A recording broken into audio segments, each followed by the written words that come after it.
আসলে টাকা এমন একটা জিনিস, এটা আমি কোনো পজিটিভিটি দেখি না। পজিটিভিটি নাই তা না, পজিটিভিটি আছে, তবে কম, এক দুইটা বা তিনটা চারটা, বেশিরভাগই নেগেটিভিটি। টাকা হয়ে গেলে মানুষ অতীত ভুলে যায়। টাকা হয়ে গেলে মানুষ অহংকারী হয়ে যায়। টাকা হয়ে গেলে মানুষ লোভী হয়ে যায়। টাকা হয়ে গেলে মানুষ সম্মান চিনে না। আসলে এটা ভুল।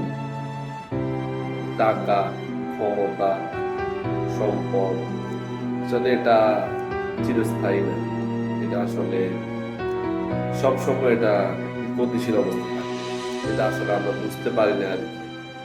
আসলে আল্লাহ এটা আসলে যথেষ্ট, যে যে সম্পত্তি, আচ্ছা একটা দেখেন, সম্পদ, আপনি কি দেখছেন আপনাদের বাড়ির পাশে একটা ভবন, এটা কখনো দুইটা হয়ে গেছে, বা 5 বছর পাঁচটা হয়ে গেছে, ওইটা একটাই আছে, বা দেন আপনি জমিন, জমির কথা হিসেব করেন আপনাদের বাড়িতে বা আপনার এলাকায় জমিন কি বাড়ছে, কখনো বাড়তে কখনো দেখছেন? না। কি দেখছেন? আজকে এই জমিটার মালিক একজন, 1 বছর পরে আরেকজন, আরেক বছর পর আরেকজন, আরেক বছর পরে আরেকজন। আসলে আল্লাহ এটা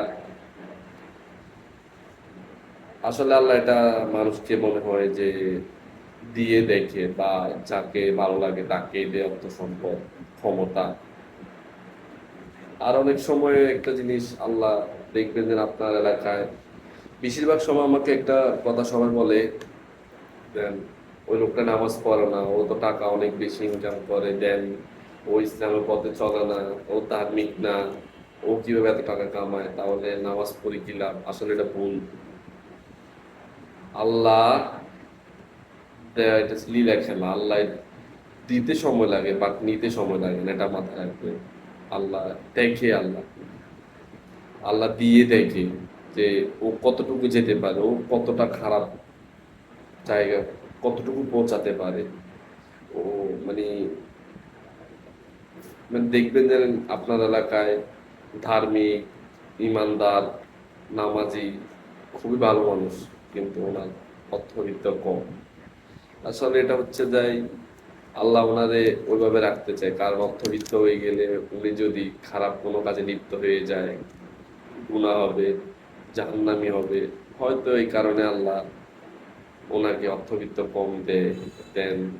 এটাই হচ্ছে অর্থবিত্তর খেলা।